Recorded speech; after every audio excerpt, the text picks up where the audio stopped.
আসসালামু আলাইকুম এভরিওয়ান, কি অবস্থা সবার? আশা করি সবাই ভালো আছেন। আজকে অনেক দিন পর মোটো ভ্লগিং করতেছি। তো ছিলাম বাসায়, যাচ্ছি অফিসে, ভাবলাম যে অফিসে যাইতে যাইতে একটু ভিডিও করতে করতে যাই, কেমন হয়। আমার এই এরিয়াতে প্রচুর জ্যাম হয় একটু পরেই। আমি আজকে একটু আগে বের হয়েছি, 8:30-8টার দিকে বের হয়ে গেছি আর কি। তো জ্যাম স্কিপ করার উদ্দেশ্যে এই রাস্তাটা দিয়ে যাওয়া হচ্ছে। এখানে রাস্তা সংস্কারের কাজ চলতেছে, বিভিন্ন ম্যানহোলের যে প্রসেসিং সেটা করা হচ্ছে, দ্যাটস ওয়াই হচ্ছে রাস্তার অবস্থা খুবই খারাপ। তো ফাইনালি উঠে গেলাম মেইন রোডে, শর্টকাট দিয়ে চলে আসছি, যে কারণে জ্যাম আমার পায় নাই। তো যাচ্ছি যাচ্ছি যাচ্ছি, এই এরিয়াটা হচ্ছে বাড্ডা, উত্তর বাড্ডা এরিয়া। আর আমি সামনে গিয়ে ডান দিকে ঘুরবো, কারণ আমি হচ্ছে যে আমার অফিসে যাই হাতিরঝিল দিয়ে, কারণ ওই রোডটা অনেক সুন্দর, ওয়েদারটা অনেক সুন্দর, আর সবচেয়ে বড় কথা হচ্ছে যে জ্যাম স্কিপ করা যায় ওই রোডটাতে। ঢাকা সিটি আর মানুষের দুর্ভোগের নাই শেষ। সামনে যে বাসটা যাচ্ছে, মানুষ একদম ঝুলে ঝুলে আছে। মানে আমি দূর থেকে দেখে যতটা বুঝলাম যে ভেতরে একদম তিল পরিমাণ জায়গা নাই। হ্যাঁ, মানুষের যাওয়া দরকার, কেউ কেউ হয়তো অফিসে যাবে, কেউ কেউ অন্য কোথাও।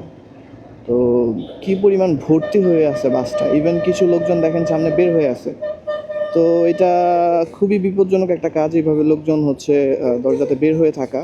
অন্য কোনো গাড়ির সাথে লাগতে পারে, কিংবা অন্য কোনো কিছুর সাথে যে কোনো সময় যে কোনো ধরনের দুর্ঘটনা ঘটতে পারে। তো এটা কখনোই রেকমেন্ডেড না, এবং সবাই ট্রাই করবেন অ্যাভয়েড করতে, বাসের দরজায় ঝুলে না থাকতে।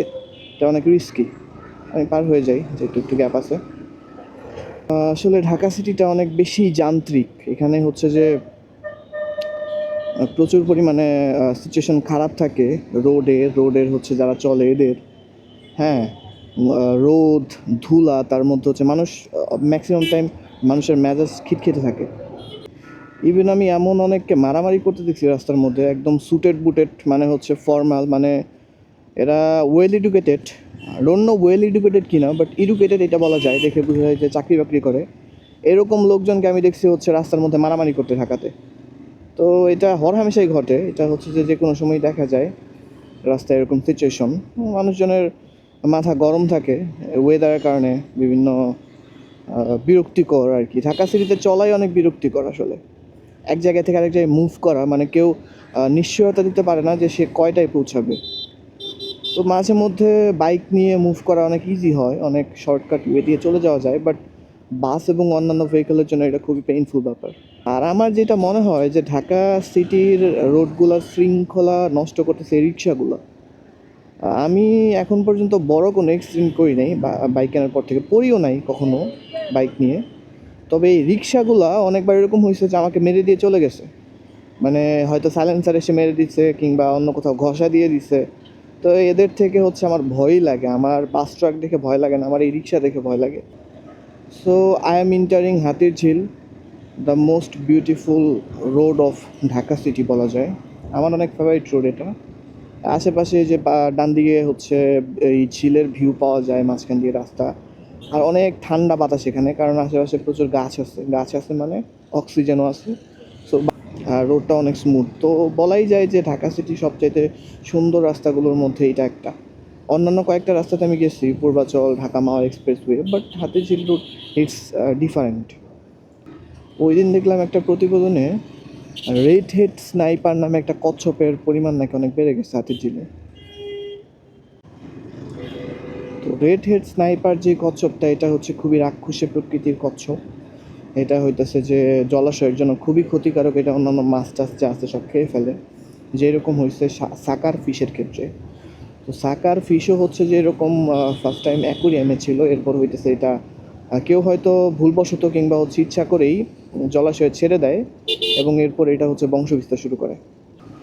তো এই রেড হেড স্নাইপারও কোনো না কোনো মানুষের হচ্ছে অ্যাকুরিয়ামে ছিল। কারণ হইতেছে এটা হইতেছে যে অ্যাকুরিয়ামে নর্মালি পালন করে যারা হচ্ছে যে এই কচ্ছপের প্রতি অনেক বেশি ভালো লাগা কাজ করে যাদের। তো ওই রেড হেড স্নাইপারও হচ্ছে এইরকম কারো না কারো অ্যাকুরিয়াম থেকে হচ্ছে যে বের হয়ে যায় এবং জলাশয়ে হচ্ছে চলে আসে, অথবা কেউ না কেউ এটা কিছুদিন পালন করার পরে এটা হচ্ছে ছেড়ে দেয়। এটা কিনা খুবই হচ্ছে যে ডেঞ্জারাস একটা কাজ হয়েছে, কারণ এটা আমাদের দেশীয় কচ্ছপ না, এবং এই ধরনের রাক্ষসী কচ্ছপ যদি জলাশয়ে ছড়িয়ে পড়ে ঠিকভাবে, তো অবস্থা একদম সাকার ফিশের মতোই হবে। সাকার ফিশ যেরকম বুড়িগঙ্গাতে অন্য কোনো মাছ জন্মাইতেই দেয় না, কিংবা হচ্ছে যে একদম বাচ্চা অবস্থায় ডিম অবস্থায় খেয়ে ফেলে তাদের। রোদ আজকে অনেক, আমি মনে করি বাইকারদের জন্য রোদ থাকাই ভালো, কারণ হচ্ছে বৃষ্টির সময় অবস্থা একদম খারাপ হয়ে যায় বাইকের, অনেক বেশি মেনটেনেন্সের প্রয়োজন পড়ে। আর আমার মতো অলস হইলে তো এর জন্য খুবই প্যাথেটিক ব্যাপার বৃষ্টি আসা।